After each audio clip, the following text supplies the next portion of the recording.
அஸ்ஸலாமு அலைக்கும் வரஹ்மத்துல்லாஹி வபரகாத்துஹு. சுபஹானல்லா. நான் ஏற்கனவே சொல்லியிருந்தேன், நம்ம சேனலில் தினம் நைட்டு ஒரு ஹதீஸ் வரும். அந்த ஹதீஸை கேட்டுக்கிட்டு அதில் நான் சொல்ல போகிற கதைகளை கேட்டு படுங்க, மன நிம்மதியான தூக்கம் வரும். தினம் ஒரு விஷயத்தை நம்ம தெரிஞ்சுக்கலாம்.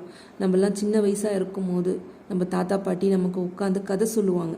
அந்த கதையை கேட்கும் போது அவங்க பாதி கதை சொல்கிறதுக்குள்ளரே நம்ம தூங்கிடுவோம். ஆனால் காலையில் தூங்கி எழுந்து மீதி கதை என்ன ஆச்சு நம்மன்னு கேட்போம். ஏன் அப்படின்னா, நம்ம தூங்கும்போது நம்ம கேட்டுட்டு படுக்கிற அந்த விஷயம் நம்மளுடைய நினைவில் அப்படியே பதிஞ்சு போயிடும். அதனால தான் அந்த காலத்தில் கதை சொல்கிறத ஒரு பழக்கமாக வச்சுருந்தாங்க. ஆனால் இன்றைக்கி காலகட்டத்தில் நம்ம என்ன செய்கிறோம்? வீட்டில் ஆளுக்கு ஒரு ஃபோன் கையில், சாப்பிட்டோமோ என்னமோ ஆளுக்கு ஒரு ஃபோனை கையில் எடுத்துட வேண்டியது, ஆளுக்கு ஒரு மூலையில் போய் படுத்துட வேண்டியது.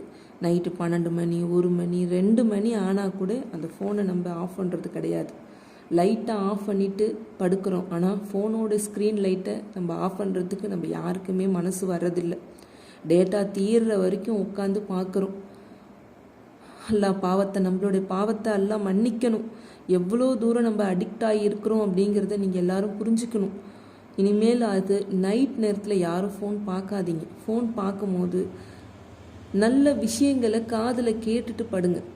அதை விட்டுட்டு தேவையில்லாத விஷயங்கள் அந்த ஃபோனில் வரும். இப்போ நீங்கள் கேட்கலாம், நீங்கள் ஃபோனில் தானே வீடியோ போடுறீங்க, அல்ஹம்துலில்லாஹ் ஃபோனில் தான் நான் வீடியோ போடுறேன். நல்ல விஷயங்கள் நம்ம ஃபோனில் தேடி தேடி பார்க்கும்போது அந்த ஃபோனில் நல்ல விஷயங்கள் மட்டும்தான் வரும். ஒரு தப்பான விஷயத்தை நம்ம பார்த்தா கூட தப்பாக தான் வரும்.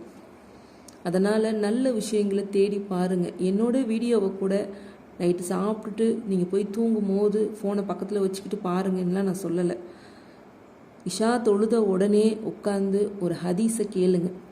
கேட்டுட்டு அது அப்படியே உங்கள் குடும்பத்தோடு உட்காந்து சாப்பிடுங்க. அந்த ஹதீஸை பற்றி உங்களுக்குள்ளே பேசிக்கோங்க. இந்த மாதிரி நான் ஒரு ஹதீஸ் இன்றைக்கி இந்த சேனலில் நான் கேட்டேன், இவங்க தொழுகையை பற்றி சொல்லியிருந்தாங்க, களிமாவை பற்றி சொல்லியிருந்தாங்க, ரொம்ப மனசுக்கு நிம்மதியாக இருந்துச்சு, நான் இன்றைக்கி நைட்டு தொழுதுட்டு தான் படுப்பேன், களிமாவை ஓதிட்டு தான் படுப்பேன் அப்படின்னு உங்கள் மனசுக்குள்ளே நீங்களே ஒரு சர்க்கிள் போட்டுக்கோங்க. நான் இந்த வட்டத்துக்குள்ளே தான் இருப்பேன், நான் இப்படி தான் செய்வேன் அப்படின்னு உங்கள் வாழ்க்கையை நீங்கள் தான் அமைச்சுக்கணும். நம்மளுடைய வாழ்க்கையை நம்ம தான் வாழணும், நம்ம தான் ஆளணும். அதை முதல்ல நீங்கள் புரிஞ்சு நல்ல விஷயத்தை மட்டும் தேடி கற்றுக்கோங்க. அல்ஹம்துலில்லாஹ். இன்றைக்கி நம்ம ஹதீஸில் என்ன பார்க்க போகிறோம் அப்படின்னா, இஸ்லாத் அப்படின்னா என்ன, இஸ்லாத்தோட ரகசியம் என்ன, இஸ்லாத்தோட கட்டமைப்பு என்ன, எதை கொண்டு இஸ்லாம் உருவாகி இருக்குது அப்படிங்கிறத நம்ம இந்த வீடியோவில் தெரிஞ்சுக்க போகிறோம்.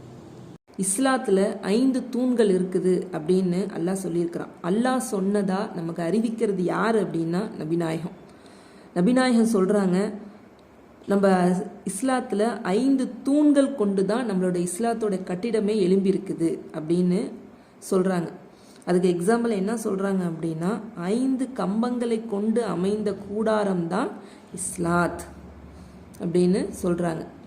அதில் முதல் கம்பம், 2வது கம்பம், 3வது கம்பம், 4வது கம்பம், 5வது கம்பம் அப்படின்னு வரிசைப்படுத்தி சொல்லியிருக்கிறாங்க. அதில் முதல் கம்பம் என்ன அப்படின்னு பார்த்தீங்கன்னா, லா இலாஹ இல்லல்லாஹ் முஹம்மது ரசூலுல்லாஹ், அதாவது வணக்கத்திற்குரியவன் அல்லாவை தவிர வேறு யாரும் இல்லை, முஹம்மது ஸல்லல்லாஹு அலைஹி வஸல்லம் அவர்கள் அவனுடைய அடியாரும் திருத்தூதருமாக இருக்கிறார்கள். அதாவது முதல் கம்பம் என்ன அப்படின்னா, லா இலாஹ இல்லல்லாஹ் முஹம்மது ரசூலுல்லாஹ் அப்படின்னு சொல்லியிருக்கிறாங்க. அதாவது அல்லாஹ் என்ன சொல்கிறான் அப்படின்னா, வணங்கப்படுபவன் அல்லாஹ் ஒருவனே, வணக்கத்திற்குரியவன் அல்லாஹ் ஒருவனே, என்னை தவிர வேறு யாரும் கிடையாது. நீங்கள் போய் வேறு யாரையும் வணங்கக்கூடாது, வணங்கக்கூடியவன் அல்லாஹ் ஒருவனே, அதுக்கு தூதர் நாயகம் ஸல்லல்லாஹு அலைஹி வஸல்லம். இப்போ நம்ம இந்த லா இலாஹ இல்லல்லாஹ் முஹம்மது ரசூலுல்லாஹி நம்ம எதில் பார்க்குறோம்? களிமாவில் பார்க்குறோம். அல்ஹம்துலில்லாஹ். நம்ம அன்றாடம் களிமா ஓதுற பழக்கத்தை வச்சுக்கணும்.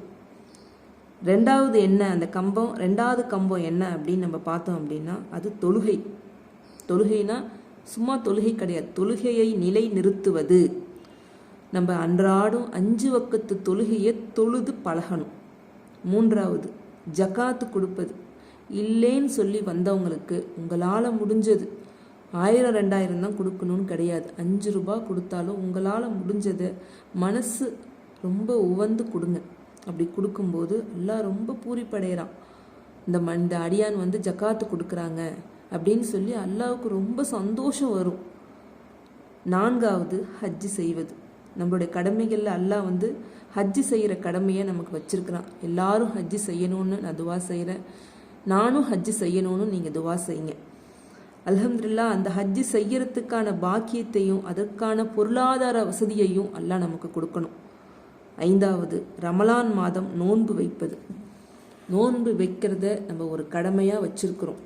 எத்தனையோ பேர் நோன்போட முக்கியத்துவம் கூட தெரியாமல் இன்னும் இந்த உலகத்தில் வாழ்ந்துக்கிட்டு தான் இருக்கிறாங்க.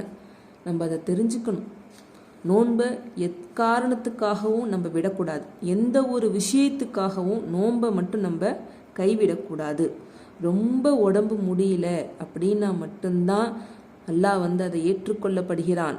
ஆனால் நம்மளால் முடியும், நமக்கு வயசு இருக்குது, நமக்கு தெம்பு இருக்குது, நேரம் இருக்குதுன்னும் போது நம்ம வந்து எப்பாடுபட்டாலும் அந்த நோன்பை நம்ம வைக்கணும். நோன்பு நாளில் சில முக்கியமான விஷயங்கள் நம்ம தவிர்த்து அந்த ஒரு மாதத்தை அல்லாவுக்காக நம்ம பயன்படுத்திக்கணும். இப்போ நான் அந்த 5 கம்பத்தை சொல்லிட்டேன்.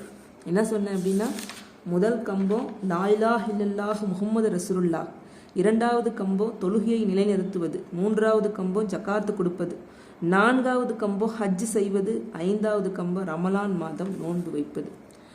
இதை ஒரு கூடாரத்துக்கு சாட்சியாக சொல்லியிருக்கிறாங்க. ஒரு 5 கம்பத்தை கொண்டு நிற்கிற கூடாரம்தான் இஸ்லாத் அப்படின்னு சொல்லியிருக்கிறாங்க. அதில் நடுக்கம்பம் இல்லை அப்படின்னா அந்த கூடாரம் நிற்காது இல்லையா? அந்த நடுக்கம்பம் தான் லா இலாஹ இல்லல்லாஹ் முஹம்மது ரசூலுல்லாஹ். மீதி உள்ள 4 மூலைகளை, அந்த 4 மீதி இருக்கிற 4 கம்பங்களை குறிக்குது. இதில் நம்ம என்ன தெரிஞ்சுக்கிறோம் அப்படின்னா, நடுக்கம்பம் இல்லை அப்படின்னா கூடாரமே கிடையாது. முதல்ல நம்ம கலிமாவை ஏற்றுக்கிட்டாதான் நம்மளை இஸ்லாம் அப்படின்னே நம்மளை ஒத்துப்பாங்க எல்லாருமே. அதனால தான் இஸ்லாத்தை ஏற்றுக்கும் போது கலிமா சொல்லி ஏற்றுக்க வைக்கிறதுக்கு காரணம் அந்த கலிமான்ற நடுக்கம்பமாக இருக்கிறதுனால தான். மீதி உள்ள 4 விஷயங்களும் 4 கூடாரத்தோட 4 மூலைகள். அதில் ஒரு விஷயத்தை நம்ம செய்ய தவறினாலும் அந்த கூடாரம் ஒரு பக்கம் சரிஞ்சு போய் குறையுள்ள கூடாரமாக தெரியும். நமக்கே தெரியும், ஒரு வீட்டில் ஒரு தூண் இல்லைனாலும் அந்த வீடு எப்படி இருக்கும் அப்படிங்கிறது நமக்கு தெரிஞ்ச ஒரு விஷயம். அல்ஹம்துலில்லாஹ், இப்போ நம்ம அதை தெரிஞ்சுக்கிட்டோம். இப்போ நம்ம இஸ்லாத்தோடைய 5 கம்பம் எது, அந்த 5 கம்பத்தில் முக்கியமான கம்பம் எது, மீதி இருக்கிற 4 கம்பங்கள் என்ன அப்படிங்கிறத நம்ம தெரிஞ்சுக்கிட்டோம். இன்னையிலிருந்து இந்த 5 விஷயத்தையும் நம்ம தெரிஞ்சுக்கணும். தெரிஞ்சுக்கிட்டதோடு இல்லாமல் அதை கடைப்பிடிக்கணும். நம்மளுடைய வாழ்க்கையில் தொழுகையை கடைப்பிடிக்கணும். அன்றாடம் நைட்டு படுக்கும் போது களிமா ஓதி படுக்கிற பழக்கத்தை நம்ம கொண்டுட்டு வரணும். ஒரு வக்கத்து தொழுகையை கூட விடாமல் ஜமாத்தோட தொழுகை கற்றுக்கோங்க. அல்ஹம்துலில்லாஹ், உங்கள் மனசு லேசாகும். நமக்கு வீட்டில் நிறைய வேலைகள் இருக்கும், நிறைய கஷ்டங்கள் இருக்கும், உட்காரத்துக்கு கூட நேரம் இல்லை அப்படின்னு நம்ம எல்லாரும் சொன்னோம். ஆனால் கொரோனா பீரியடில் நம்ம என்ன பண்ணோம்? டைமே போக மாட்டேங்குது. எவ்வளோ நேரம் வீட்டில் உட்காந்துட்டு இருக்கிறது, சொன்னமா இல்லையா? நம்ம சொன்ன வார்த்தையே தான் எல்லாம் நமக்கு திருப்பி ரிப்பீட் அடித்தான். டைம் இல்லைன்னு சொல்கிறீங்கல்ல, வீட்டில் உட்காந்து பாருங்கள் எவ்வளோ நேரம் இருக்குதுன்றது உங்களுக்கு தெரியும் அப்படின்னு எல்லாம் நமக்கு சொன்னான். நம்ம எல்லாருக்கும் 24 மணி நேரம்தான். எல்லாம் 5 வக்கத்து தொழுகையை கடமையாக நமக்கு கொடுத்துருக்குறான். நம்ம தான் நம்மளோட டைமை ஷெடியூல் பண்ணிக்கணும். வீட்டு வேலைகளை முடிச்சுட்டு, அதுவும் பெண்களாக இருக்கிறீங்க அப்படின்னா வீட்டு வேலைகளை முடிச்சுட்டு எவ்வளோ தூரம் உங்களால் அமல்கள் செய்ய முடியுமோ செய்யுங்க. நீங்கள் செய்கிற ஒவ்வொரு அமலும் உங்கள் குடும்பத்தை அப்படியே மேல் நிலைமைக்கு கொண்டுட்டு வரும். வேறு யார் தப்பு பண்ணாலும் நீங்கள் செய்கிற நன்மை அந்த தப்பை அழிக்கும். அதனால் பெண்களாக இருந்தீங்க அப்படின்னா ரொம்பவே தொழுகையை கடைப்பிடிச்சு தொழுவுங்க. ஆண்கள் வெளியில் போகிறாங்க, சில நேரங்களில் அவங்களால வக்கத்துக்கு தொழுக முடியாது. ஆனால் நம்ம வீட்டில் இருக்கும்போது அந்த டைமை நம்மளால் கரெக்டாக ஃபாலோ பண்ண முடியும். ஃபாலோ பண்ணி நம்ம தொழுக ஆரம்பிக்கும் போது நம்மளோட மனசு லேசாகும். அடுத்தது ஜக்காத்து கொடுத்து பழகுங்க. ஒரு நாளைக்கு ₹1 அப்படின்னு சொல்லி எடுத்து வைங்க. வாரம் ஆயிட்டா வெள்ளிக்கிழமை அந்த ஒரு வாரம் சேர்ந்த காசை எடுத்து அந்த வெள்ளிக்கிழமை ஜக்காத்து கொடுங்க. என்ன மேடம் ₹7 தான் மேடம் வரும், இருக்கட்டும். அந்த ₹7 அடுத்த வாரம் நீங்கள் கொடுக்கும்போது அல்லாஹ் ₹17 கொடுக்குற அளவுக்கு உங்களுக்கு வருமானத்தை அதிகரித்து கொடுப்பான். இப்படி நீங்கள் கொஞ்சம் கொஞ்சமாக கொடுத்து பழகுங்க. நீங்கள் ₹1 கொடுத்தீங்கன்னா அல்லாஹ் உங்களுக்கு ₹10 கொடுக்குறேங்கிறான். அதனால் கொடுங்க, அல்ஹம்துலில்லாஹ் எடுத்து கொடுங்க. இல்லைன்னு சொல்லாமல் கொடுங்க. இல்லைன்னு சொல்லாத மாதிரி நம்மளுடைய குடும்பத்தை நம்ம தான் ஷெடியூல் பண்ணி குடும்பம் ஓட்ட கற்றுக்கணும். நம்ம அப்படி நம்ம செய்யும்போது நம்ம வாழ்க்கை ரொம்ப நல்லா இருக்கும், மன நிம்மதியாக இருக்கும். 4வது ஹஜ்ஜு செய்யறதை பற்றி சொன்னோம். இன்றைக்கி இருக்கிற பொருளாதாரத்தை பார்க்கும்போது ஹஜ்ஜு செய்கிறது அப்படிங்கிறது ஒரு பெரிய விஷயம் எல்லாருக்குமே. எனக்குமே அது பெரிய விஷயந்தான். அல்ஹம்துலில்லாஹ் நம்ம மனசில் அந்த நிய்யத்தை நம்ம வச்சுருக்கணும்.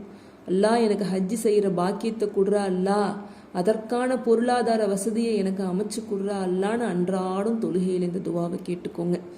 கேட்கும்போது அல்லாஹ் என்ன செய்கிறான், உங்களுக்கு ஹஜ்ஜு செய்கிற பாக்கியத்தை கொடுப்பான். நம்ம கண்டிப்பாக எல்லாருமே ஹஜ்ஜு செய்வோம்.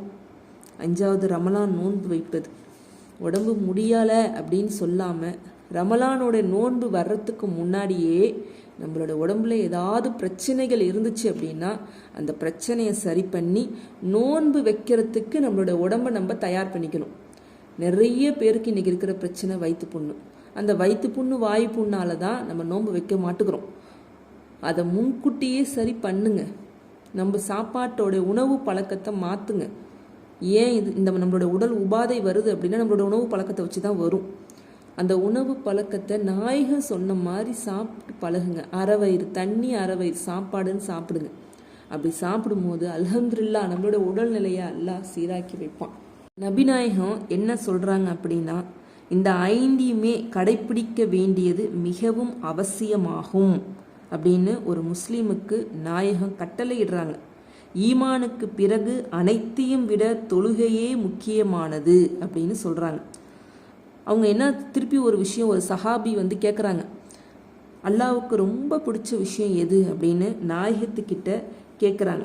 ரொம்ப ரொம்ப விருப்பமான செயல் எது, எல்லாத்தையும் விட அல்லாவுக்கு ரொம்ப விருப்பமான செயல் எது அப்படின்னு கேட்டப்ப நாயகம் என்ன சொல்கிறாங்க அப்படின்னா, அது தொழுகை அப்படின்னு சொல்கிறாங்க. அப்படியா? அவங்க ரொம்ப வியந்து போகிறாங்க. அப்புறம் எது அப்படின்னு கேட்குறாங்க.